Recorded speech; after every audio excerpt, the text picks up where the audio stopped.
जय हिंद दोस्तों, स्वागत है आपका आपके अपने परिवार में। कैसे हैं आप लोग, बताइए भाई।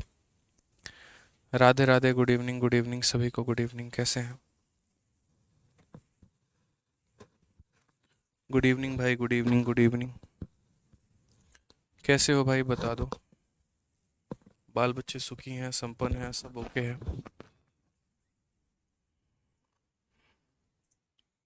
सब बढ़िया।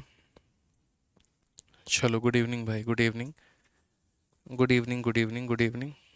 गुड इवनिंग सर। जी सर।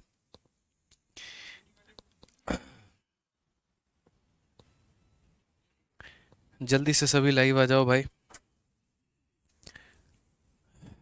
जल्दी से आ जाओ भाई लाइव। नमस्ते, नमस्ते, नमस्ते। लाइव आ जाइए।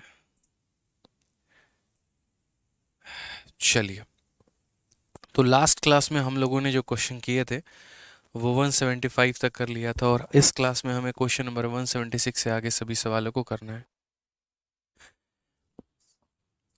तो क्या आप तैयार हैं? बताइए जल्दी से क्वेश्चन नंबर 176 के लिए। बहुत अच्छी बात है, बहुत शानदार। सभी के सभी तैयार हैं भाई। ठीक है, तो चलो आओ शुरू करते हैं। क्वेश्चन नंबर 176 क्या कहा गया है, पढ़ो ज़रा। तो क्वेश्चन नंबर 176 में मेरे भाई हमसे बोला गया है कि ए बी सी अपने वेतन का क्रमशः 8%, 7%, 9% भाग एक ट्रस्ट में दान कर देते हैं। ए और बी के वेतन समान हैं तथा उनके दान में 259 रुपये का अंतर है।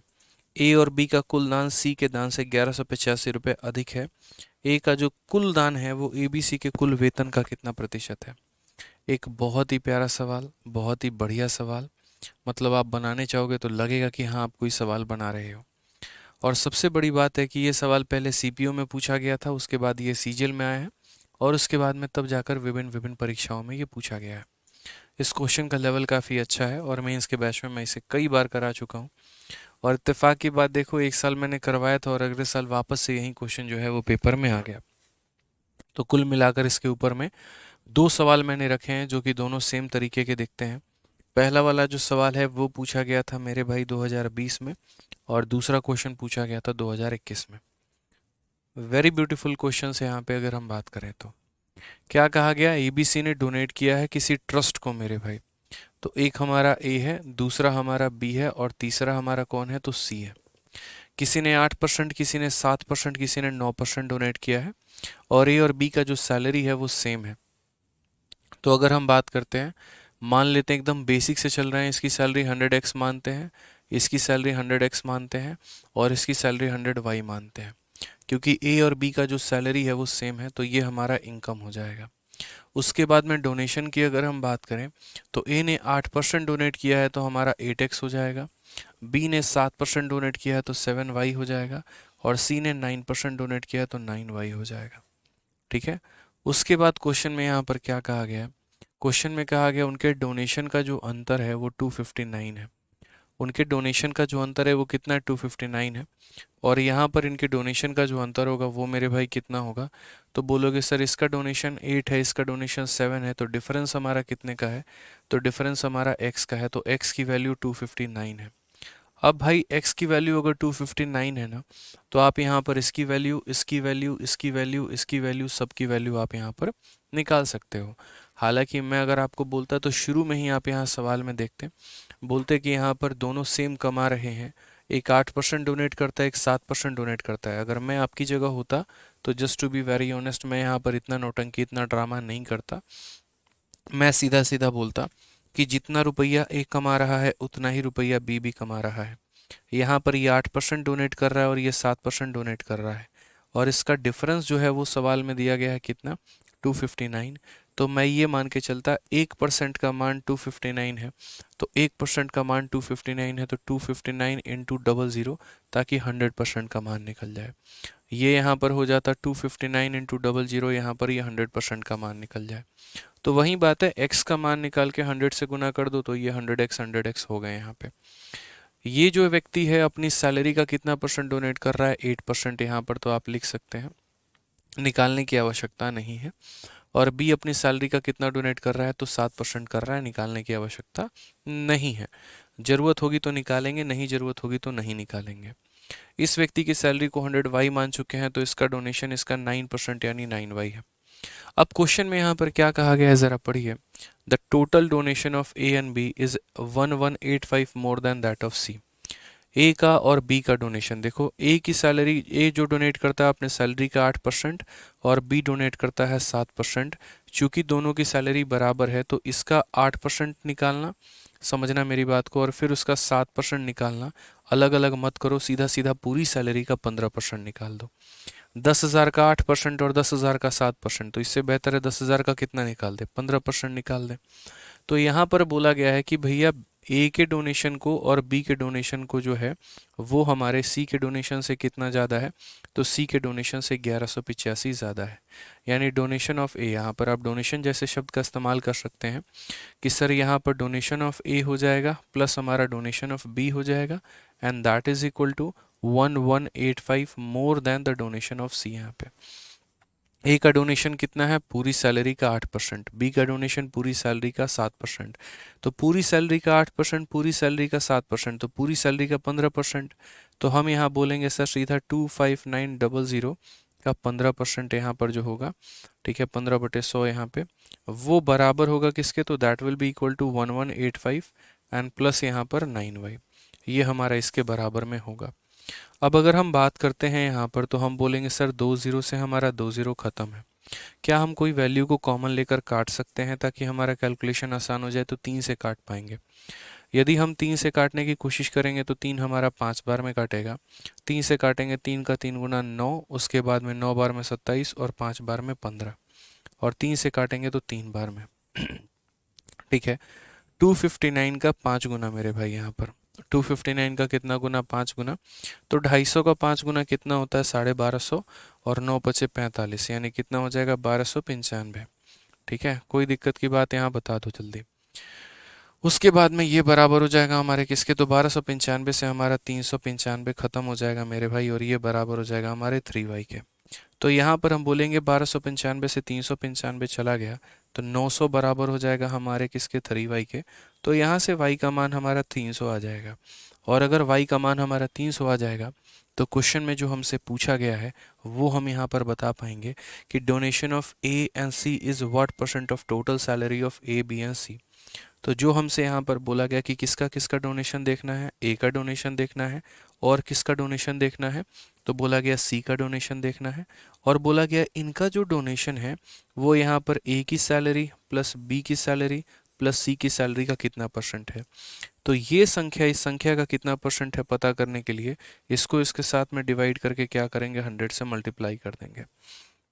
समझ में आ गया बात। अब ए का डोनेशन कितना होगा, तो बोलोगे सर ए का डोनेशन इस संख्या का 8%, परसेंटेज से दोनों जीरो खत्म, 8 इंटू 9 72 का 2 7, 8 पचे 40 और 7 47 का 7 4, 8 दूनी 16 और 4 20, 2072, प्लस हमारा सी का डोनेशन हमारा कितना होगा, 9 इंटू वाई मेरे भाई। यहाँ पर वाई का मान 300 है तो 9y का मान हो जाएगा हमारा 2700। उसके बाद में यहाँ पर ए की सैलरी, बी की सैलरी और यहाँ सी की सैलरी, ए प्लस बी की सैलरी सीधा यहाँ पर जोड़ कर लिख देते हैं, तो 25,900 25,900 50,000 और यहाँ पर 51,800, तो 51,800 तो ए और बी की सैलरी मिलकर हो चुका है। और उसके बाद में सी की सैलरी कितनी होगी, तो 100 इंटू 300, यानी 300 को 100 से गुना करोगे तो कितना, 300 को 100 से गुना करोगे तो इतना, यानी कुल मिलाकर मेरे भाई यहाँ पर कितना हो जाएगा, तो यहाँ 81,800। तो बोलोगे सर 81,000 कितना हो जाएगा, 800, और इंटू कितना हो जाएगा सर, तो इंटू हमारा हो जाएगा 100%। ठीक है दोस्त, यहाँ पर 2 0 से तुम्हारे दोनों ज़ीरो खत्म हो गए, यहाँ पर हो जाएगा 4,772। अगर आप यहाँ पर एक लास्ट स्टेप करोगे तो आप यहाँ पर बोलोगे सर देखो 2700 और 2 4700, 4772 4772, और इसको डिवाइड करना है किसके साथ में, 818 के साथ में। 8 6 48 होता है तो 6 से तो वैल्यू कम होगी, और 6 से कम हमारा एक ही ऑप्शन है, option number B for Baahubali, ये हमारा करेक्ट आंसर है।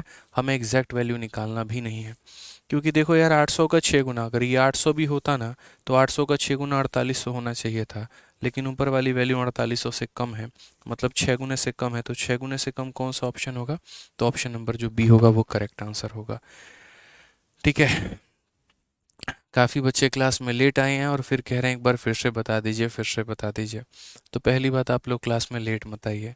बड़ी विनती है आप लोगों से, देखिए बहुत अच्छे तरीके से रोज़ रोज़ एक ही बात कहते हैं, लेट मत आइए तो लेट मत आइए, लेकिन आप लोग सुधरेंगे हैं नहीं। तो अब इसमें हमारी जिम्मेदारी तो नहीं है, बताइए। आप लोग दोबारा से वीडियो को प्ले करके देख लीजिएगा, बढ़िया से समझ में आ जाएगा, ठीक है। बट मैं फिर से नहीं बताऊंगा क्योंकि आप लोग लेट आते हैं क्लास में। रिवाइज करवा दे रहे हैं, देखिए यहाँ पे क्या कहा गया है। ए का और बी का सैलरी सेम है। ए 8% डोनेट करता है, बी 7% डोनेट करता है, सी 9% करता है। तो मैंने कहा यहाँ पर कि ये ए की सैलरी है और ये बी की सैलरी है। इसकी सैलरी यहाँ पर 100x है और यहाँ बी की भी सैलरी 100x है और यहाँ सी की सैलरी 100y। चलो फिर से बता देता हूँ, बड़े ध्यान से आप देख लो, अब नहीं देखोगे तो फिर बाद में नहीं बताएंगे, तो इसीलिए अब दोबारा से देख लो, दोबारा से बता रहे हैं। और टाइम पर आया करो क्लास में।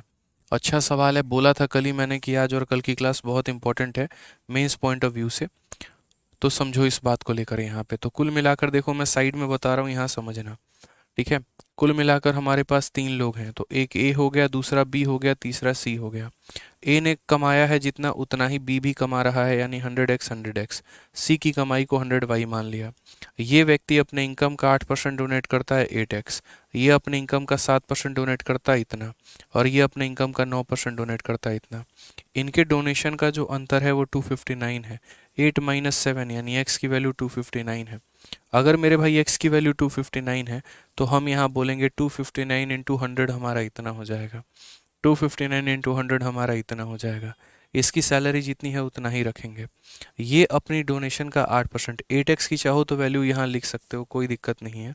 हालांकि मैंने नहीं लिखा, just to be very honest, मैंने यहाँ पर इतना लिख दिया कि ये अपनी सैलरी का 8% कर रहा है, ये अपनी सैलरी का 7% कर रहा है और यहाँ पर ये 9% कर रहा है, ठीक है। फिर यहाँ पर कहा गया ए का और बी का डोनेशन सी के डोनेशन से इतना ज़्यादा है। तो ए का डोनेशन मेरे भाई कितना है, तो ए का डोनेशन अपनी ही सैलरी का 8% और बी का डोनेशन अपनी ही सैलरी का 7%। तो या तो मैं इसका 8% निकालूं, फिर इसका 7% निकालूं और जोड़ूं, या मैं इकट्ठा इसका 15% निकाल दूं। जैसे 10,000 का 10% और 10,000 का 20%, उससे बेहतर सीधा 10,000 का 30% निकाल दो। तो मैंने सीधा सीधा इस संख्या का जो है 8 और 7 यानी 15% निकाल दिया। बराबर हमारा 1185 प्लस 9y। इसको जब मैंने सॉल्व किया है तो y की वैल्यू 300 आई है। y की वैल्यू 300 आ गई है, तो इससे यहाँ पर इसकी सैलरी पता चल गई है। 300 इंटू 100 यहाँ पर यानी कितना हो जाएगा, 300,000 यहाँ ये इतना कमा रहा था। और 9 इंटू 300 ये डोनेट कितना कर रहा था, तो 2700 कर रहा था। अब क्वेश्चन में यहाँ पर कहा गया ए का डोनेशन और सी का डोनेशन सभी के सैलरी का कितना परसेंट है। तो यहाँ ए का डोनेशन और यहाँ सी का डोनेशन लिखना और नीचे सबकी सैलरी लिखनी है। ए का डोनेशन निकालने के लिए अपनी सैलरी का 8%, तो इसको 8% निकाला तो इतना आ गया। सी का डोनेशन यहाँ देखो तो 2700 था, वो लिख दिया। तीनों लोगों की यहाँ पर सैलरी लिख दी है मैंने। ए प्लस बी प्लस सी हमारा इतना आ चुका है और इंटू हमने 100 जब सॉल्व किया है तो ये वैल्यू हमारी 5.8% के करीब में आई है। तो ये पेपर में अच्छे लेवल के क्वेश्चंस पूछे जाते हैं और आप इसमें कुछ नहीं कर सकते हैं। आपको मेरे भाई इस बात का ध्यान रखना है, आपको सॉल्व करना ही पड़ेगा पूरा स्टेप वाइज। इनके कोई शॉर्ट ट्रिक नहीं होते, इनका कोई भी शॉर्ट अप्रोच नहीं होता है, ठीक है। एक और सवाल है, 1 मिनट आपको दे रहे हैं यहाँ पे, इस सवाल को ट्राई करिए। सेम मेथड है, सेम कंसेप्ट है, सेम लैंग्वेज है, जल्दी से फटाफट ट्राई करिए। अगर इसको बना लिया तो समझ लो कंसेप्ट सारे सीख लिए आपने।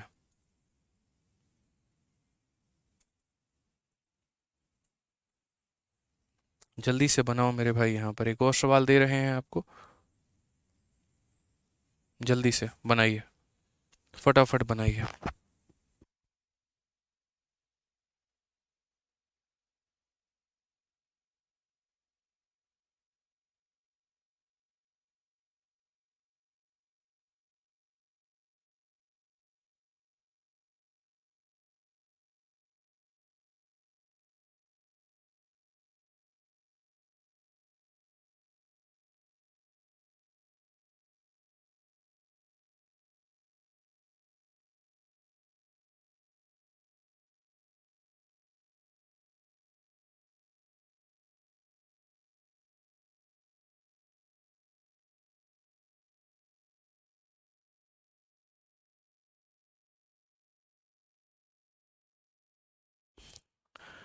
बताइए। चलो यहाँ पे अब आगे बढ़ते हैं और यहाँ पर इस सवाल को देखते हैं। बहुत वक्त आपको मैंने दे दिया। सेम तरीके से यहाँ पर है, तीन व्यक्ति ए बी सी करके अपने मासिक वेतन का 10%, 7%, 9% एक धर्म ट्रस्ट को दान करते हैं। ए और बी का मासिक वेतन बराबर है। ए और बी के दान के बीच का अंतर 900 रुपये है। सी की तुलना में ए और बी के द्वारा किए गए कुल दान 600 रुपये अधिक हैं, तो सी का मासिक वेतन क्या होगा। ये वाला क्वेश्चन पीछे वाले क्वेश्चन से थोड़ा आसान है। उसमें तो मेरे भाई वहाँ पर पूछा गया था परसेंटेज के बारे में कि उन लोगों का दान जो है सभी के सैलरी का कितना परसेंट है। यहाँ पर चुपचाप बस सी के इनकम के बारे में पूछा गया इज्जत से। तो हम यहाँ पर क्या बोलेंगे, हम यहाँ पर ये बोलेंगे सर देखिए ए हो गया हमारा, बी हो गया और सी हो गया। हम अपने तरफ से इनकम मान लेते हैं। ए मान लीजिए सर 100x कमा रहा है। क्वेश्चन में कहा गया जितना ए कमाएगा उतना ही बी कमाएगा, तो बी भी 100x कमाएगा। सी की कमाई इन दोनों से अलग है, तो इसीलिए इसको 100y मान लिया। उसके बाद डोनेशन के बारे में अगर हम देखें तो ए ने 10% डोनेट किया है, 100 का 10% 10x होता है। बी ने 9% किया है, तो मेरे भाई सॉरी 7% किया है, तो यहाँ पर इसका 7% 7x होता है। और इसने 9% किया है तो 9y होता है। फिर कहा गया यहाँ पर कि ए और बी के डोनेशन के जो डिफरेंस है वो हमारा 900 है। यहाँ पर अगर आप देखोगे ए और बी के दान के बीच का अंतर 900 रुपये है। तो ए ने कितना दान किया है, 10 दान किया है, और यहाँ पर इसने कितना दान किया है, 7 किया है। तो 10 माइनस 7 यानी 3x का मान कितना है, तो बोलोगे सर 3x का मान हमारा 900 है। अगर 3x का मान हमारा 900 है तो x का मान कितना निकल के चला आएगा, 300। x का मान कितना निकल के चला आएगा, 300। अगर x का मान 300 निकल कर चला आएगा तो फिर यहाँ रखोगे तो 300 इंटू 100 30,000 इसकी सैलरी, 300 इंटू 100 30,000 इसकी सैलरी, ऐसे कर करके आएगी। ठीक है। अब क्वेश्चन में यहाँ पर क्या कहा गया है ज़रा वो देखो। कहा गया total donation of A and B 600 more than that of C. आप यहाँ पर ए का डोनेशन लिखो, आप यहाँ पर बी का डोनेशन लिखो, और ये हमारा 600 रुपया ज़्यादा है किसके डोनेशन से, तो सी के डोनेशन से। अब हम यहाँ पर बोलते हैं ए ने डोनेट कितना किया है, 10x, और बी ने कितना किया, 7x। 10x प्लस 7x हमारा कितना हो जाएगा, 17x हो जाएगा। और यहाँ पर ये बराबर हो जाएगा किसके, तो बोलोगे सर 17x बराबर होगा हमारे 600, और जमा हमारा कितना हो जाएगा, तो जमा हमारा हो जाएगा यहाँ पर डोनेशन ऑफ सी यानी 9y के। अगर हम कायदे से देखेंगे तो बोलेंगे सर 17 इंटू हमारा 300, ठीक है, वो 600 हमारा आकर इधर माइनस में हो जाएगा, और ये बराबर हो जाएगा हमारे 9y के। तो यहाँ पर 5100 में से मेरे भाई 600 निकल गया, तो कुल मिला के 4500 बचेगा, जो कि हमारा 9y की वैल्यू होगी। 9 से काटेंगे तो y का मान जो आ जाएगा 500 के करीब में। अब y का मान अगर 500 आ जाएगा तो क्वेश्चन में बोला गया है कि सैलरी ऑफ सी, यहाँ पे कि सी ने कितना कमाया है। तो अगर हम सी की बात करते हैं तो सी ने 100y कमाया है, तो सी की जो सैलरी होगी वो 100 इंटू वाई का मान यानी 100 इंटू 500, यानी अगर हम बात करें तो 50000 करेक्ट आंसर है। कौन सा ऑप्शन है यहाँ पर, तो option number B for Baahubali बिल्कुल सही उत्तर है। ठीक है। तो पहले क्वेश्चन में परेशानी होती है क्योंकि नया लैंग्वेज है यार, बढ़िया क्वेश्चन है, भाषा ट्विस्टेड है हर दूसरे स्टेप पे, यहाँ पे तो प्रॉब्लम तो आएगी, लेकिन जब आप उसके 2-3 क्वेश्चंस लगा लेते हो ना तो वो आपके लिए बड़ा आसान सा नजर आने लगता है। पीछे वाले क्वेश्चन में क्या था, जैसे यहाँ पर सिर्फ सी की सैलरी निकाल के छोड़ देना था, लेकिन इस क्वेश्चन में क्या था, सी की सैलरी निकालना था, फिर उसके बाद उसका डोनेशन भी निकालना था, फिर यहाँ ए और सी के डोनेशन का बाकी लोगों के साथ में परसेंटेज भी पता करना था कि ये कितना परसेंट है। तो वो काम हमारा एक एक्स्ट्रा बढ़ गया था। ठीक है भाई, क्लियर है ये बात यहाँ पे। चलिए आ जाइए। अब यहाँ पर 178 देखिए, 178 हमसे क्या कहा गया है ज़रा पढ़िए। अगर हम 178 की बात करते हैं तो पढ़ो ज़रा मेरे भाई यहाँ पे। फिर से इस क्वेश्चन को हम आपको बनाने को दे रहे हैं, और फिर से हम आपको दे रहे हैं कितना, 30 सेकंड। जितने भी बढ़िया बढ़िया सवाल है 1-1 मिनट हम सवालों को बनाने को देंगे आपको, ताकि मेरे भाई आपकी थोड़ी सी बुद्धि खुल पाए यहाँ पे। बस नहीं तो फिर उसके बाद में क्या होगा कि आप क्वेश्चन बना नहीं पाओगे, और फिर जो है यहाँ पे समझ नहीं पाओगे जब हम समझाएंगे तो हम चाहते हैं कि आप सवाल को जो है पहले समझो। क्या होता है, बनाने के दौरान में हम लोग क्वेश्चंस को कई बार पढ़ते हैं, और पढ़ते पढ़ते हमें उसके आधी भाषा खुद से क्लियर हो जाती है। तो आप पहले इससे पढ़िए, इसको अच्छे तरीके से बनाने की कोशिश करिए, फिर तब हम बताएंगे आपको।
हाँ जी भाई साहब, बताइए बताइए, आप लोगों से बना?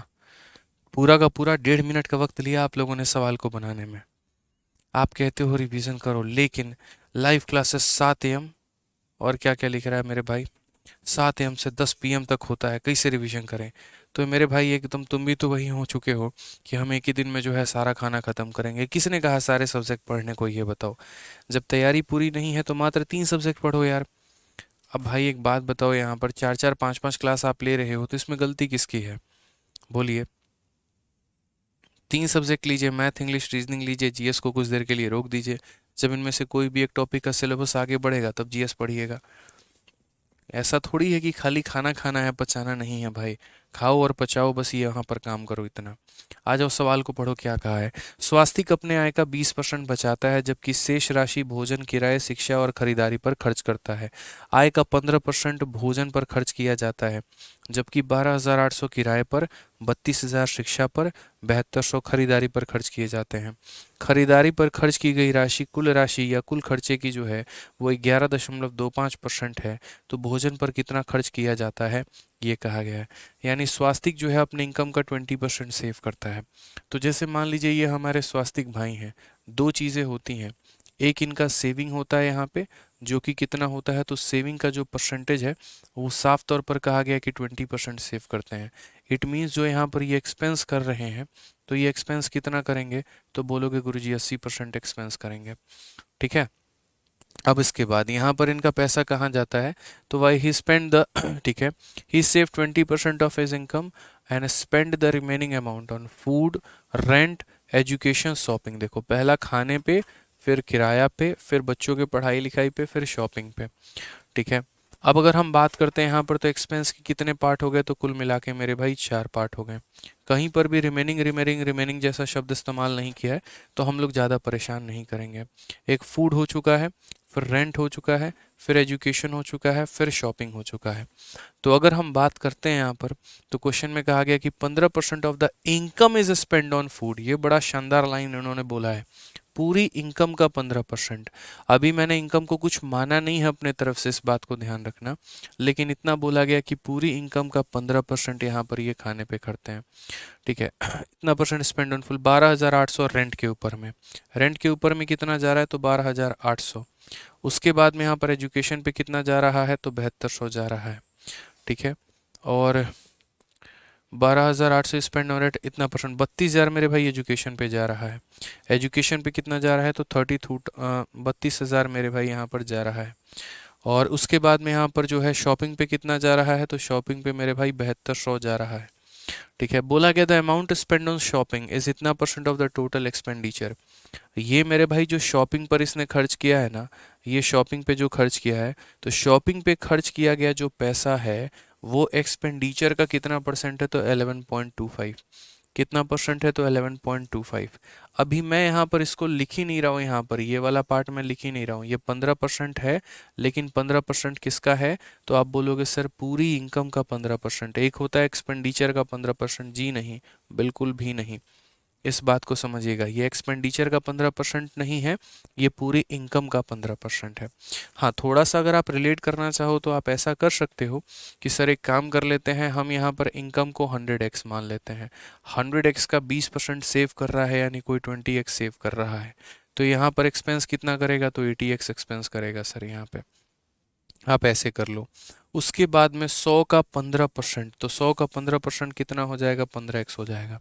तो अभी तक मैंने जो लिखा है वो मेरे भाई पूरा का पूरा डेटा मैंने क्लियर कर दिया है आप लोगों के आगे, कि यहाँ पर इसकी इनकम होती है 20% सेव कर लेता है, 80% खर्च कर लेता है। यहाँ पर इसके 4 टुकड़े होते हैं, रेंट पर इतना, एजुकेशन पर इतना, सेविंग पर इतना। ठीक है। और उसके बाद में जो खाने पर खर्चा होता है पूरी आय का 15% होता है, यानी 15x होता है। अभी तो मैंने सिर्फ बोर्ड पर वो लिखा है जो क्वेश्चन में दिया है, मैंने तो अभी सॉल्व भी नहीं किया है। समझ में आ गया बात यहाँ पे? अब मैं सॉल्व करना शुरू करूँगा। बोला गया है यहाँ पर कि शॉपिंग में जो पैसा है वो इतना परसेंट है, किसका? तो खर्चे का। तो बोला गया है यहाँ पर कि मनी फूड पर कितना खर्च हुआ है, यानी ये जो शॉपिंग पर जो है मेरे भाई, ये 7200 जो है, ये 7200 किस संख्या का मान है? तो ये 7200 बोलोगे सर यहाँ पर 80 का किसका मान है मेरे भाई? तो यहाँ पर 80x का कितना परसेंट है? तो 80x का 11.25% है। ATX का 11.25% है। देखो, जिसका मान दिया गया होता है उससे डिवाइड करते हैं, 1000 बार समझाया है। ये जिसका मान है, यानी ये किसका मान है, तो खर्चे का इतना परसेंट, तो मेरे भाई क्या करना है, उससे डिवाइड। और आपको पता क्या करना है कि खाने पर कितना खर्चा हुआ है, तो खाने पर जो खर्चा हुआ है 15x, तो उससे मेरे भाई मल्टीप्लाई करना है।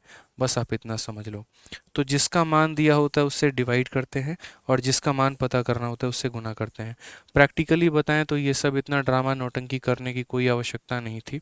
आप यहाँ पर क्वेश्चन के लैंग्वेज को देखते हुए समझ सकते थे कि ये जो है हमारा सेविंग है, और ये जो सेविंग है मेरे पूरे खर्चे का इतना परसेंट है, और मुझे फूड का निकालना है तो मात्र इतना करना है।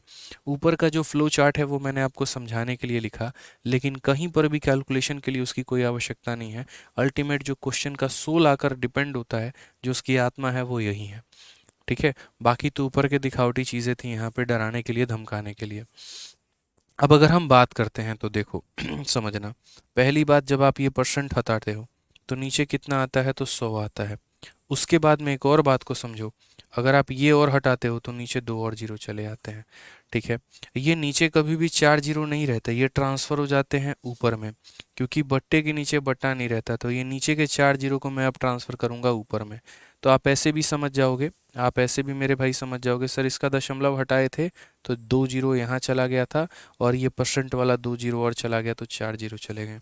एक्स तो नाम के लिए मैंने लिया था ताकि आपको परेशान कर सकें, असल में तो एक्स की कोई आवश्यकता भी नहीं थी। 0 से हमने काटा 0 बार में, 8 से हमने काटा मुन्ना कितनी बार में, 90 बार में, 15 से हमने काटा है कितनी बार में, तो बोलोगे सर 15 का 7 गुना 105। ठीक है, और 15 से 5 बार में। फिर उसके बाद यहाँ पर क्या हो जाएगा, 15 का 5 गुना 75 होता है, और 15 का 6 गुना 90 होता है। 5 से अगर काटोगे मेरे भाई तो यहाँ पर हो जाएगा 2000 बार में। 2000 का 6 गुना कितना होता है, 12000 होता है। यही तुम्हारा उत्तर हो जाएगा। और क्या चाहिए मेरे भाई, option number B for Baahubali सही उत्तर आ जाएगा। तो आराम से छोटी छोटी चीज़ें थी, छोटे छोटे पॉइंट्स थे, यहाँ ध्यान रखने थे, इनकम को बांटना था सेविंग में और खर्चे में, और सारे स्ट्रक्चर्स को बनाने थे। जो दिया गया था वो खर्चे का इतना परसेंट था, जो पता करना था वो इतना था, और हमने यहाँ पर जो है इसे आसानी से हल कर लिया, बिना किसी परेशानी के, बिना किसी दिक्कत के। अब यहाँ पर आ जाइए, चलिए मेरे भाई, क्या कहा गया इस सवाल में, एक और सवाल पढ़ते हैं। एक और वेरी ब्यूटीफुल क्वेश्चन, आप यकीन मानिए आपको लगेगा कि असली परसेंटेज तो आप पढ़ रहे हैं वो यहीं पढ़ रहे हैं, असली परसेंटेज तो आप यहीं पढ़ रहे हैं मेरे भाई, दिल से बता रहा हूँ मैं, इतना प्यारा परसेंटेज, इतना मज़ा आ जाएगा। क्या कहा गया है, ज़रा पढ़ो यहाँ पर। बोला गया है कि एक व्यक्ति का मासिक वेतन 1,60,000 था, वह 3 मतों में, ठीक है, वो बोला गया कि वह 3 मंदों, व्यक्तिगत और पारिवारिक खर्च पी, कर जो है टी, और शिक्षा ऋण ई पर खर्च करता है। बाकी शेष धन उसकी बचत है। पी जो है वो आय का 50% था, तथा ई पी का 20% था, और टी ई का 15% था। जब उसके वेतन में 30% की वृद्धि हुई तो उसने पी का जो प्रतिशत स्तर पहले जितना ही रखा, लेकिन ई पी का 30% हो गया और टी ई का 20% हो गया। दोनों बचतों का योग कितना है? ज़रा परसेंटेज की अपनी पहली क्लास को याद करो और यहाँ पर इस क्वेश्चन को देखो। ज़मीन आसमान का फ़र्क आया है आपके लेवल में, समझ रहे हैं आप इस बात को लेके। और ये सवाल तो ऐसे होते हैं ना, इंसान शुरू से पढ़ते पढ़ते लास्ट तक जाते जाते भूल जाता है शुरू में दिया क्या था। 4 बार तो पढ़ना पड़ता है भाई इनको, लेकिन धीरे धीरे प्रैक्टिस आप लोगों की बेहतर बना देगी। अभी देखिए हम यहाँ पर क्या कह रहे हैं। Monthly salary of a person was इतना, 1,60,000, ये क्या है, तो मंथली इनकम है। यानी आज मैं कितना कमा रहा हूँ, तो आज मैं 1,60,000 कमा रहा हूँ, सीधा सीधा हिसाब किताब मेरे से लो भाई, 1,60,000। वो यहाँ पर he used to spend on 3 head, personal and family expense, जिसको पी नाम दिया गया है। फिर उसके बाद देखो 3 तरह के खर्चे हैं, एक पी नाम का, फिर एक टी नाम का, फिर एक ई नाम का, और इन सब में से जो माइनस करने पर आता है वो लास्ट में आता है मेरे भाई सेविंग। जो लास्ट में आता है वो क्या आता है, सेविंग आता है। तो पढ़ लीजिए, he used to spend on 3 heads, personal, tax and education loan. बोला गया जो बाकी हो जाती है सेविंग, तो personal, tax, education loan, income में से तीनों को घटा देंगे तो सेविंग आ जाएगा। पी के बारे में कहा गया कि पी 50% अपने इनकम का था। मैं सीधा परसेंट निकालूंगा मेरे भाई, यहाँ पर समझना, ये जो इनकम है इस संख्या का 50% है। ये मैं यहाँ ड्रॉ बना के लिख भी देता हूँ, हालांकि ज़रूरत नहीं है, बट फिर भी इस बात को समझो कि पी नाम का जो खर्चा है इनकम का 50% है। 1,60,000 का 50% कितना होता है, यानी उसका आधा, यानी 80,000 होता है। बस मेरे भाई बात खत्म। फिर यहाँ पर कहा गया ई नाम का जो परसेंट है वो 20% है पी का। ठीक है, मैं उधर यहाँ पे साइड में लिख देता हूँ। ठीक है, ये कितना है तो बोला गया सर 50% है। अब उसके बाद जो ई नाम का यहाँ देखो टी जो है, क्या बोला गया, पढ़ना ज़रा अच्छे से। ठीक है, ई वॉज 20% ऑफ पी, तो पहले मेरे भाई पी आएगा यहाँ पे। ठीक है, पहले यहाँ पर कौन आएगा, ई आएगा। तो ई के बारे में चर्चा किया गया कि ई जो है इस संख्या का कितना परसेंट है, तो ई इस संख्या का 20% है। तो मेरे भाई 80,000 का 10% 8,000 होता है, तो 20% 16,000 होगा। अब इस स्थिति पे आने के बाद मैं आपको ये नहीं बताऊंगा कि इसका 20% कैसे निकालते हैं। मेरे भाई उम्मीद करते हैं इतना तो आप जानते होंगे। और 80,000 का 20% वे भी नहीं निकाल पाए तो ये सवाल तो वैसे भी नहीं समझ पाओगे। तो इतना छोटा छोटा कैलकुलेशन तो कर ही सकते हो। नेक्स्ट कहा गया मेरे भाई टी जो है वो 15% है हमारा ई का। अब हम बात करते हैं टी के बारे में, जो हमारे ई का 15% है। ई का हमारा कितना है 15%। 15 और 16 हमारा कितना बनाते हैं, तो 15 और 16 मेरे भाई 240 बनाते हैं। गुना करके देख लो क्या दिक्कत है, 16 25 80, 16 कम 16 8 24। तो 15 और 16 मेरे भाई 240 बनाते हैं। ठीक है, परसेंटेज से दोनों जीरो खत्म, तो एक जीरो तो कम से कम दहेज में आएगा, यानी 2400। कहने का मतलब मैंने क्या किया, सीधा डायरेक्ट निकाल दिया 16,000 का 15%। और अगर डायरेक्ट नहीं निकाल सकते, 16,000 का 10% 1600, 5% 800, तो 1600 और 800 मिलकर 15% यानी 2400 का निर्माण कर देंगे। ये इस व्यक्ति का इनकम है, ये इसके 3 तरह के खर्चे हैं। और इनकम में से जब तीनों तरह के खर्चे को निकालते हैं तो क्या निकलता है, सेविंग। यही क्वेश्चन में कहा गया है। ज़रा माइनस करिए एक बार यहाँ पर आप। ठीक है, आप बोलेंगे आप खर्चा कितना किए, 80,000 और 16,000, 96,000, 98,400। तो 98,400 फिर से रिपीट कर रहा हूँ, 80 और 16 96, 98,400। तो 98,400 मतलब 1 लाख में 1,600 कम, और यहाँ पर 60,000। तो क्या बोलोगे, 60,000 और यहाँ पर 61,600 आपकी सेविंग हो गई। क्या यहाँ पर मैंने सही लिखा है कि गलत लिखा है, बस मुझे मेरे भाई यहाँ पर ये बता दो। सही लिखा है मैंने, फटाफट मैंने माइनस कर दिया इसके अंदर में से ये तीनों टर्म को, तो 61,600 आ गया। ठीक है, अब जरा सवाल पर चलते हैं। नेक्स्ट हम पढ़ते हैं क्या बोला गया, when his salary got raise by 30%। अब उसका नया इनकम क्या हो गया, इसको 30% से बढ़ा दिया गया। तो नया वाला इनकम जो है उसको 30% से क्या किया गया, तो दोस्त यहाँ बढ़ाया गया। अब नया वाला इनकम को अगर 30% से बढ़ाया गया है तो यहाँ पर दो ऑप्शन है, या तो सीधा सीधा पुराने इनकम का 30% निकाल के जोड़ दिया जाए, या फिर मेरे भाई जो है यहाँ पर सीधा सीधा उसका 130% निकाल दिया जाए। ठीक है, मैं फिर से रिपीट कर देता हूँ, यहाँ पे इसमें 30% बढ़ा दिया गया है। तो वही बात है, जैसे यहाँ पर 16,000 का 10% कितना, देखो यहाँ 1,60,000 है, 1,60,000 का 10% 16,000 होता है। तो 10% 16,000 होता है, तो मेरे भाई 30% 48,000 होगा। तो जब हम इसमें 48,000 जोड़ेंगे तो 48,000 जोड़ने पे इसकी जो इनकम आ जाएगी वो 2,08,000 आ जाएगी। कितनी हो जाएगी, 2,08,000। थोड़ा फास्ट रखेंगे अपने आप को कैलकुलेशन में। ठीक है, इक्याई दहाई सैकड़ा हजार 10,000 लाख, सही है मेरे भाई, कोई दिक्कत नहीं है। नेक्स्ट लाइन क्या बोला गया, when his salary got increase by इतना, he maintained the percentage level of P. Percentage level of P का मतलब क्या हो गया, पी पहले जितना परसेंट था पी आज भी उतना ही परसेंट है। यानी पी कितना परसेंट था, 50%, किसका, इनकम का। तो आज भी मेरे भाई यहाँ पर पी जो रहेगा वो 50% रहेगा, किसका, इनकम का। सीधा सीधा हिसाब किताब है।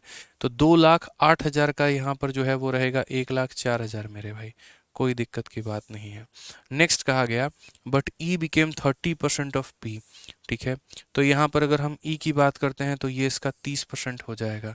30% वापस से फिर वही बात है, परसेंटेज से यहाँ दोनों जीरो खत्म, जीरो और जीरो मेरे भाई 2 जीरो आ जाएगा। 104 का 3 गुना हमारा कितना हो जाएगा, तो बोलोगे सर 412 हो जाएगा, यानी इतना 41,200। फिर से रिपीट करता हूँ, 104 को 3 से गुना करो 412 आ जाएगा।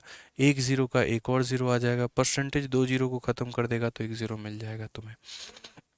ठीक है, लास्ट टी बिकेम 20% ऑफ ई। अगर हम टी की बात करते हैं तो इस संख्या का 20% मेरे भाई। ठीक है, तो फिर से वही मल्टीप्लाई करो, 2 से इसको मल्टीप्लाई करो तो 8 2 और 4 हो जाएगा, परसेंटेज तुम्हारे दोनों जीरो को ख़त्म कर देगा और एक ज़ीरो यहाँ पर ही आ जाएगा। अब अगर हम सेविंग की बात करें तो अब हमारा सेविंग कितना होगा ज़रा देखो। तो कहा गया यहाँ पर the sum of the two saving is, इसकी सेविंग हम लोग पहले निकाल चुके हैं, बस इसकी सेविंग निकालनी बाकी है।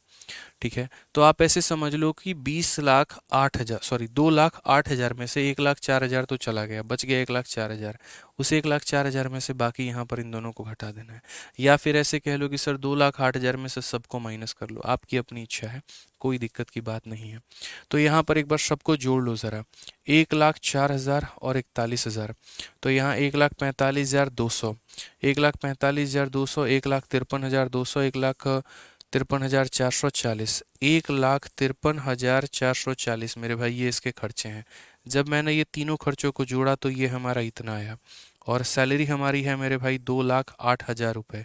जब मैंने इसमें से माइनस किया तो हमारा कितना हो जाएगा, तो बोलोगे सर यहाँ पर जो है ठीक है, ये हमारा हो जाएगा 44,560। कितना हो जाएगा सर, 44,560। कितना हो जाएगा, 44,560 हो जाएगा। सर आप जोड़ कर देख लीजिए, 0 6 4 10 5 4 9 10 4 3 7 1 8 5 4, एक सेकंड, 54,000 होगा मेरे भाई, यहाँ पर माफ़ करना, 54,560 होगा। ठीक है, तो यहाँ पर कितना हो जाएगा, 54,560। ये आप जोड़ लो यहाँ पे 54,560। ठीक है, अब सही है, 0 10 10 8 और 10 मेरे भाई। ठीक है, अब यहाँ पर बात करते हैं दोनों का, मुझे क्या बताना है, तो मुझे दोनों पी 31,200 होगा ना, कहाँ पर भाई,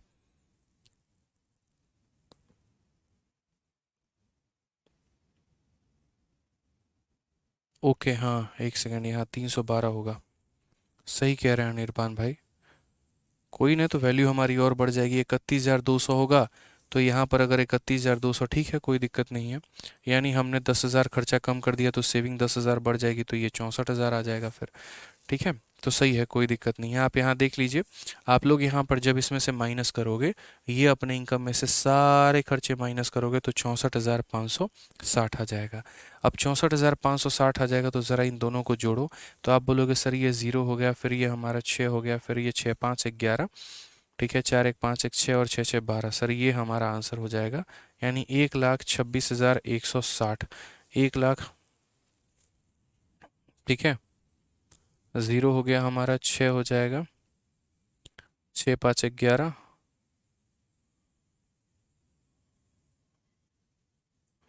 एक सेकेंड यार, रुक जाइए आप लोग, यहाँ पर है ना सारा बदलेगा, सारा समीकरण भी बदलेगा, इसका भी डेटा बदलेगा। जैसे मान लीजिए कि हमने इस संख्या का 30% निकाला तो ये आ चुका है, अब इस संख्या का 20% निकालेंगे तो वही बात है, 2 का 2 गुना 4, 2 हो जाएगा, 6 हो जाएगा मेरे भाई, और 0 हो जाएगा, पूरा डेटा ही बदल जाएगा यहाँ पे। अब उसके अनुसार हम लोग यहाँ सेविंग निकाल लेंगे। तो सेविंग निकाल लेंगे तो देखो यहाँ पर 1,04,000 हमारे पास बचा है, तो 1,04,000 और 31,000, 1,00,000 कितना हो जाएगा, 31,4 35, 35 और 6 हमारा 41।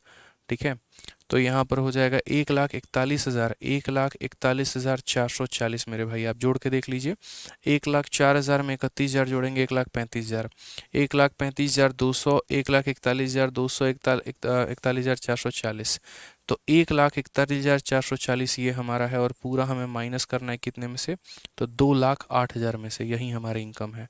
तो अगर 10 से 4 6 हो गया, 9 से 4 5 हो गया, 7 से 1 6, फिर 10 से 4 6 मेरे भाई, 66560, 6 हो गया, 6 हो गया, 5 हो गया, 6 हो गया, 0 हो गया, ये हमारी सेविंग है। एक बार आप लोग चेक कर लीजिए कि करेक्ट है कि नहीं। ठीक है, तो ये हमारी सेविंग हो गई। अब हमें यहाँ पर क्या करना है, हमें बोला गया है कि दोनों सेविंग का सम बता दो, तो दोनों सेविंग का जो सम है वो मेरे भाई कितना होगा, तो सिंपल है, 60 60 120, यानी 1,20,000 हो गए, और 6,000 एक 7,000 8,000 के करीब में आएगा आपका, यानी 128,160 ये हमारा आएगा। आप जोड़ लीजिए तो 0 हो गया हमारा, 6 हो गया, 6 5 1 11, 6 1 7 1 8 और 6 6 12, 1,28,160, option number B for Baahubali. तो ये क्वेश्चन जो था मेरे भाई, यहाँ पर ये मेंस लेवल का क्वेश्चन था और बढ़िया सवाल था, मतलब जहाँ पर इनकम के बारे में बहुत ही बेहतरीन तरीके से बोला गया था कि इस संख्या का 50%, फिर 20%, फिर 15% जो बच गया वो सेविंग, इस संख्या का 50%, फिर 30%, फिर 20% जो बच गया सेविंग, और मुझे यहाँ पर दोनों के सेविंग का जो सम है वो हमें बताना था। ठीक है, चलिए आ जाइए। नेक्स्ट हमारा ऐसा ही सेम एक और क्वेश्चन एक और क्वेश्चन था हमारा, एक और वो भी हमने दिया है, शायद वो हमने आपको प्रैक्टिस शीट में दे दिया है। सेम डिट्टो हमारा सेम क्वेश्चन है, और ई हमारा इतना परसेंट है, पी हमारा इतना परसेंट है, वो सेम वाला क्वेश्चन मैंने आप लोगों के शीट में डाल दिया है। तो बहुत ही बढ़िया सवाल है मेरे भाई, आप लोग उसको बनाइएगा, मज़ा आएगा मेरे भाई। सवाल जिस तरीके के मैंने शीट में डाले हैं ना, एक से एक बढ़िया बढ़िया बढ़िया बढ़िया लेवल के क्वेश्चन आपको देखने को मिलेंगे। ठीक है, जो कि दिमागों को खोलेंगे। यही होता है असली परसेंटेज का हमारा विकास, जहाँ पर हम थोड़ा कैलकुलेशन भी अपना अच्छा करते हैं और कंसेप्ट भी अच्छा करते हैं। ठीक है, आइए चलिए मेरे भाई यहाँ पर नेक्स्ट क्वेश्चन की बात करते हैं। अगला सवाल यहाँ देखते हैं, अगला सवाल क्या कहा गया है, पढ़िए। ठीक है, पढ़िए मेरे भाई यहाँ पर। देखो मैं दोबारा से एक्सप्लेन कर देता हूँ क्वेश्चन में कैसे बोला गया था। एक व्यक्ति का इनकम 1,60,000 था, तो मैंने यहाँ पर वो रखा हुआ है। फिर वहाँ बोला गया, पहला लाइन पढ़ लो यहाँ पर, जो उसका पी था वो 50% था, इनकम था, इसका 50% ये रहा। फिर उसके बाद पी का 20% ई है, तो यहाँ 8,000 का मतलब 80,000 का 20% 16,000, फिर 16,000 का 15% इतना।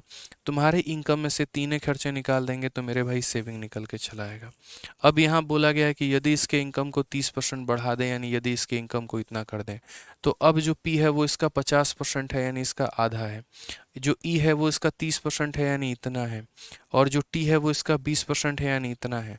अब अपने इनकम में से तीनों खर्चों निकाल दो तो सेविंग निकल जाएगा। और आपको यहाँ दोनों का सेविंग बताना है, तो दोनों का सेविंग आपने जोड़ के बताया है।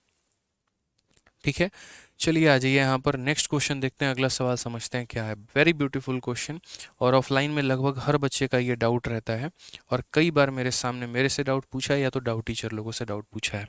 इस क्वेश्चन में बच्चों को मेरे भाई डाउट होता ही होता है। कैसे करेंगे ज़रा पढ़िए। तो कहा गया कि एक निर्माण इकाई में यह देखा गया कि कच्चे माल की जो कीमत है उसमें 25% की वृद्धि हुई है, और श्रम लागत कच्चे माल की लागत से 30% बढ़कर कच्चे माल की लागत का 38% हो गई है। कच्चे माल की खपत कितने प्रतिशत कम की जाए ताकि लागत को वृद्धि से पहले की लागत के बराबर रखा जा सके।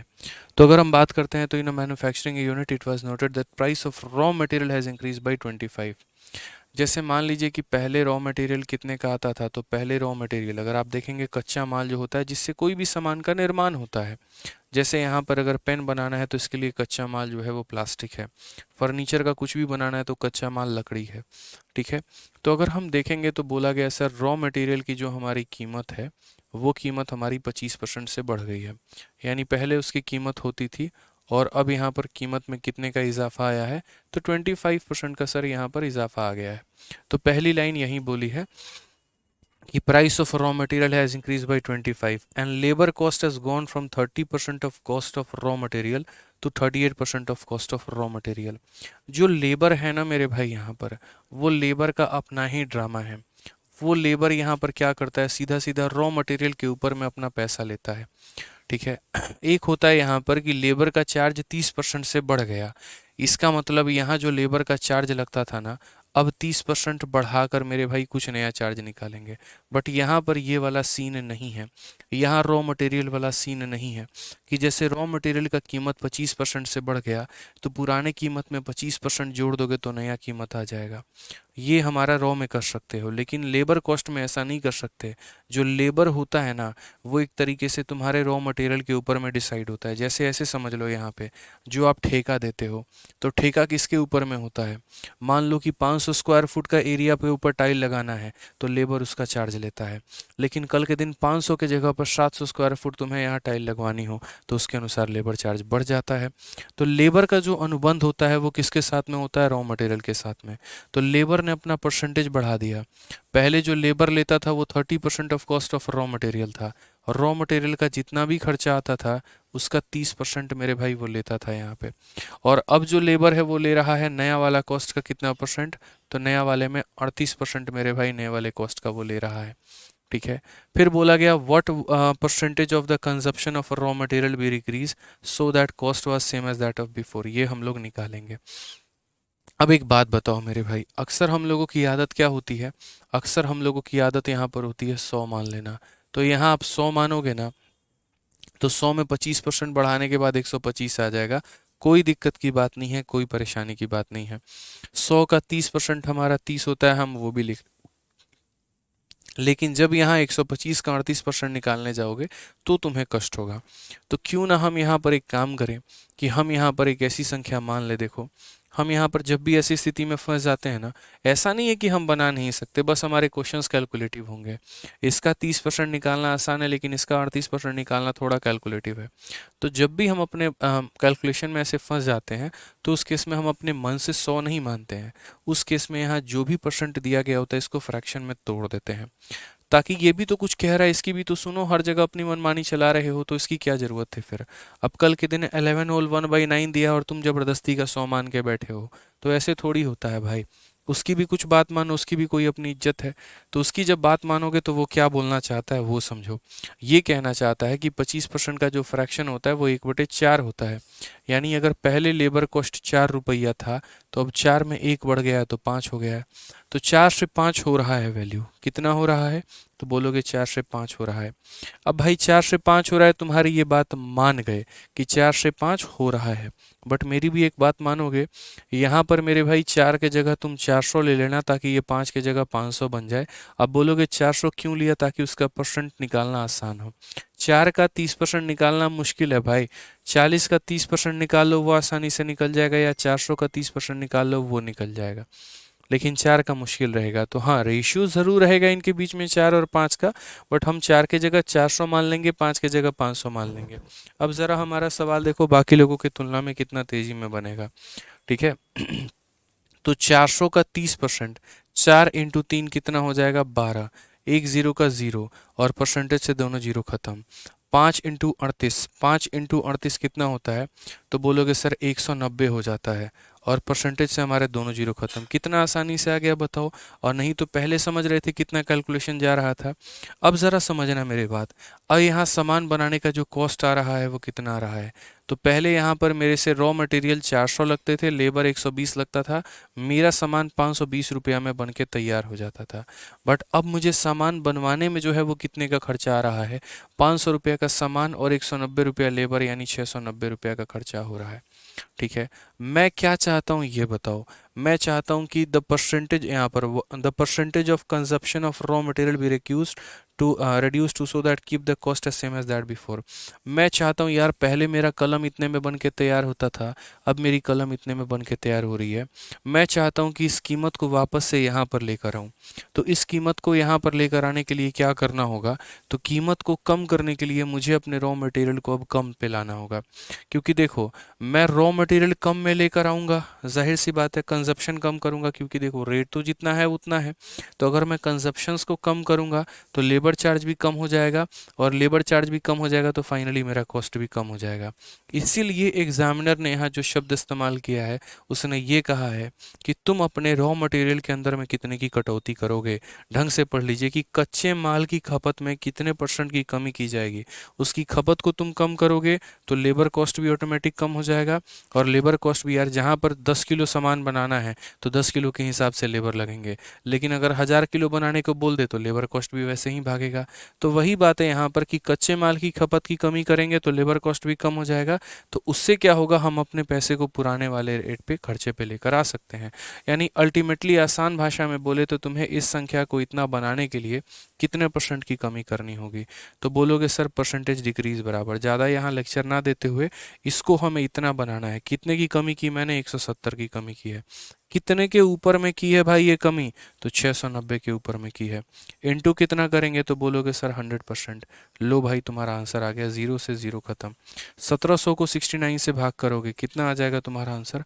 तो 1700 को जब तुम 69 से भाग करोगे तो 70 का 2 गुना 140, कितना? लगभग 2 बार में, यानी उसके बाद में। ठीक है। तो 69 का 2 गुना कितना हो जाएगा? तो बोलोगे सर 138। हमारा 138 दो हमारा कितना हो जाएगा? 220। 240 और 40 और 30 हमारा 70। ठीक है। तो यहाँ पर 320 के करीब में जाएगा। उसके बाद 69 का लगभग कितना गुना? 4 गुना। तो यहाँ पर कौन सा ऑप्शन है? 24 से एक ही ऑप्शन है, ऑप्शन नंबर जो सी है वो करेक्ट आंसर है। तो आंसर हमारा होगा 24.6%। हो सकता है आपके शीट में कोई और आंसर दिया हो, या पता नहीं जो भी हो, बस इसका सही उत्तर जो है वो 24.6 भी है। मुझे तो आंसर भी याद है, क्योंकि मैं कई बार डाउट बता चुका हूँ बच्चों को। ठीक है। तो यहाँ पर क्या था कि यहाँ पर लेबर जो रॉ मटेरियल का दाम है वो 25% बढ़ गया, तो मैंने अपने मन से, अपनी इच्छा से, अपने दिल से इसे 400 माना था। ऐसा नहीं है आप इसको 1000 मानोगे तो भी आपका आंसर आएगा, आप इसे 100 मानोगे तो भी आएगा, वो आपकी अपनी इच्छा के ऊपर में, कोई दिक्कत नहीं है। तो मैंने 400 माना था तो 25% बढ़ाने पर ये 500 हो चुका था। ठीक है। पहले लेबर का चार्ज इस संख्या का 30% लगता था, अब लेबर का चार्ज इस संख्या का 38% लगता है। पहले मेरा सामान 400 प्लस 120 520 में बन के तैयार हो जाता था, अब मेरा सामान 500 प्लस 190 इतने में बन के तैयार होता है। मैं चाहता हूँ पहले के बराबर मेरी कीमत लगे, तो मुझे कितना अपने आप को कम करना होगा। तो यहाँ पर जैसे मानो मेरा कोई स्टाफ था, जितनी सैलरी इतनी थी, उसके बाद में बढ़ाकर मैंने इतना कर दिया। कोविड का समय है, अब मैं नहीं चाहता हूँ उसको नौकरी से निकालूं, तो उसकी सैलरी को कम करना है। तो कितना कम करेंगे, तो बोलोगे 170 की कमी, कितने के ऊपर में, 690 के ऊपर में, इनटू मेरे भाई कितनी हो जाएगी, तो 100%। क्लियर है। तो कोई भी क्वेश्चन मेरे दोस्त, मेरे भाई, मुश्किल नहीं है, सबको बस समझना है, जानना है और सीखना है यहाँ पे। ठीक है। एक और क्वेश्चन देखिए, एक और क्वेश्चन यहाँ पर क्या कहा गया है, जरा पढ़िए। 11/5 of a number A is 22% of a number B. The number B is equal to 2.5% of a number C. If the value of C is हमारा इतना, then the sum of 80% of A and 40% of B is. Very beautiful question मेरे भाई। ठीक है कि 11/5 of A number, देख लो 11/5 of A number A बराबर हो जाएगा 22% of number B. 22% of number B का मतलब 22/100 ऑफ किसका मेरे भाई, तो 22/100 of number B. And the number B is equal to, देखो 11/5 of A is equal to 22% of number B. तो पहले हम इन दोनों के बीच में रिलेशन निकाल लेते हैं। तो ये हमारा 11 से 2 बार में, 5 से हमारा कितनी बार में, तो 20 बार में, और 2 से हमारा कितनी बार में, तो 10 बार में। तो यहाँ पर ए अपॉन बी की जो बात है मेरे भाई, वो रेशियो कितनी आ जाएगी, तो 1/10 आ जाएगी। ये किसका रेशियो होगा, तो ए अपॉन बी का हो जाएगा दोस्त यहाँ पे। अब अगला पॉइंट पढ़ो क्या कहा गया है। बोला गया बी जो है वो 2.5% है किसके मेरे भाई, तो सी के, और सी का मान हमारा इतना दे रखा है। तो हम यहाँ डायरेक्ट नहीं लिख सकते हैं, बी जो है वो मेरे भाई कितना है, 2.5% ऑफ सी के, यानी 2.5% ऑफ किसका मेरे भाई, तो सी का। और सी की वैल्यू कितनी है, तो बोलोगे सर 5500 है, तो यहाँ पर 5500, डबल जीरो से तुम्हारा डबल जीरो खत्म। ठीक है। अगर आप यहाँ पर और करना चाहते हो तो दशमलव हटाओगे तो नीचे 10 आ जाएगा, 2 से काटोगे, हालांकि 2 से तुम्हारे पास काटने का कोई ऑप्शन ही नहीं है, तो सीधा सीधा बी की वैल्यू निकाल लो। 25 का 5 गुना 125 का 5, 12 पास में, 25 5 125 और 12 137, यानी 137.5। ये किसकी वैल्यू है दोस्त यहाँ पर, तो ये बी की वैल्यू है। फिर से रिपीट कर देता हूँ यहाँ पर, क्वेश्चन में क्या बोला गया था, क्वेश्चन में बोला गया था 11/5 of A is equal to इतना परसेंट ऑफ बी। तो वहाँ से हमने ए और बी का रेशियो निकाल लिया। फिर उसके बाद में कहा गया था बी जो है वो 2.5% है किसके, सी के। तो यहाँ पर हमने बी बराबर 2.5% ऑफ सी का मान, यानी बी का मान निकल कर आ गया। ठीक है। अब मेरे भाई जो ये बी का मान हमारा निकल कर आया है, तो ये बी के मान को हम क्या करेंगे, इस बी के मान को लाकर हम यहाँ रख देंगे। तो किसका मान निकल के चला जाएगा, ए का मान निकल के चला जाएगा। यानी अल्टीमेटली अगर आप यहाँ पर इस बी को यहाँ ना लिख के आप यहीं पर भेजे होते ना, तो आपको यहाँ पर क्या करना होता, तो आप यहाँ पर ये बात बोलते, गुरुजी बात ऐसी है कि यदि आपको ए का मान निकालना है तो बी को 10 से भाग कर दीजिए, सीधा सीधा बी को क्या कर दीजिए, 10 से भाग कर दीजिए। तो आज मुझे मेरे भाई ए का मान निकालना है, मुझे इस संख्या को 10 से भाग करना है। 10 से भाग करने का मतलब दशमलव हमारा इधर की तरफ और खिसक जाएगा, तो ए का मान हमारा इतना हो जाएगा, ये हमारा ए का मान हो जाएगा। ठीक है। कोई दिक्कत की बात यहाँ पे, कोई परेशानी की बात है तो बता दीजिए यहाँ पे। ठीक है। अब कहा गया 80% of A and 40% of B मेरे भाई, कि ए का 80% और बी का जो है 40%। इस क्वेश्चन को मैं शॉर्ट में भी बता दूंगा, निश्चिंत रहो आप लोग, यहाँ पे कोई दिक्कत की बात नहीं है। ठीक है। तो यहाँ पर मेरे भाई क्वेश्चन में क्या कहा गया, 80% of A and 40% of B. 80% of A का मतलब क्या हो जाएगा, 80/100 ऑफ किसका मेरे भाई, ए का, यहाँ पे। तो यहाँ हो जाएगा 13.75, और प्लस उसके बाद कितना हो जाएगा, 40% ऑफ बी, तो यहाँ पर हो जाएगा 40/100, और कितना हो जाएगा मेरे भाई बी का, यानी 137.5 का। अब मेरे पास दो ऑप्शन है, या तो मैं पूरे के पूरे सवाल को हल करूं, या मैं यहाँ पर डिजिटल सम का प्रयोग करूं। मैं शॉर्ट में बताऊंगा, टेंशन मत लो, यहाँ पे परेशानी होने की बात ही नहीं है, कोई दिक्कत की बात ही नहीं है, मैं सब कुछ बताऊंगा। फिलहाल मेरे पास यहाँ पर दो ऑप्शन है, तो पहले मैं एक काम करता हूँ, सभी ऑप्शंस के डिजिटल सम निकाल लेता हूँ। तो यहाँ पर 8 और 8 16 को आपस में जोड़ेंगे 7, 8 4 12 को जोड़ेंगे डिजिटल सम 3, 7 5 12 जोड़ेंगे 3, 6 6 12 जोड़ेंगे 3। यार सारे ऑप्शंस के डिजिटल सम तो सेम ही है। अब जब सारे ऑप्शंस के डिजिटल सम सेम है तो हम यहाँ पर क्या करेंगे, तो हम यहाँ पर फिर सॉल्व भी करेंगे। फिर क्या फ़ायदा है यहाँ पर। तो अगर हम बात करते हैं सर सॉल्व करने को लेकर, तो इसका 8 गुना करके 10 से भाग करना है। आप समझना, 8 पचे 40, ठीक है, 4 पास में, 8 सते 56, 4 60 का 0, 6 पास में, 8 तिरके 24, 6 30 के 0, 3 पास में, 8 एकम 8 3 11। दो संख्या के बाद दशमलव था और एक और 10 से लगा देना, मतलब इतना। यानी कुल मिलाकर यहाँ पर जो आएगा वो हमारा कितना आएगा, 11 आएगा। जब इस संख्या को इसके साथ गुना करके 10 से भाग करेंगे तो 11 आएगा। उसी तरीके से यहाँ पर आप समझिएगा इस बात को, दशमलव हटा दीजिए, आपका नीचे 10 आ जाएगा। 4 इंटू 5 20 का 0 2, 4 सते 28 30 का 0 3, 4 तीन 12 3 15 5, 4 एकम 4 और एक हमारा 5, और 100 से भाग करेंगे तो 2 जीरो और ख़त्म। तो यानी 55 और 11 मिलकर कुल मिलाकर हमारा कितना बनाएंगे, तो कुल मिलाकर 66 बनाएंगे। ये हमारा करेक्ट आंसर होगा option number D for Devasena. ठीक है, option number D for Devasena जो होगा वो हमारा क्या होगा, तो करेक्ट आंसर होगा। तो यहाँ पर वही बात थी, पहले आपको ए और बी के बीच का रिलेशन निकालना था। ठीक है, फिर बी की जो वैल्यू थी वो सी के मान का 2.5% था, तो बी का मान निकालना था। उस बी के मान को यहाँ रखते तो ए का मान निकल कर आता। अब उस ए का इतना परसेंट और बी का इतना परसेंट निकालते तो वैल्यू निकल कर आती। ठीक है, सी कहाँ गया, सी का मेरे भाई यहाँ पर इस्तेमाल हुआ है, देखो यहाँ पे b is equal to 2.5% of C, तो यहाँ पर सी का मात्र इतना इस्तेमाल हुआ है। अब इस सवाल को हम शॉर्ट में कैसे कर सकते थे, यही तो बात रहती है ना कि इसको हम शॉर्ट में कैसे करते हैं। तो मेरे भाई इसके शॉर्ट में करने का बहुत ही सिंपल फंडामेंटल है। ठीक है, आप यहाँ पर क्या करो, बार बार इसको मत बदलो, ए को बी के रिस्पेक्ट में, बी को सी के रिस्पेक्ट में, इतना बदलने की आवश्यकता नहीं है। मैं आपको हिंट देता हूँ, आपको सिर्फ यहाँ पर लास्ट में जो है ये बदलने की आवश्यकता है।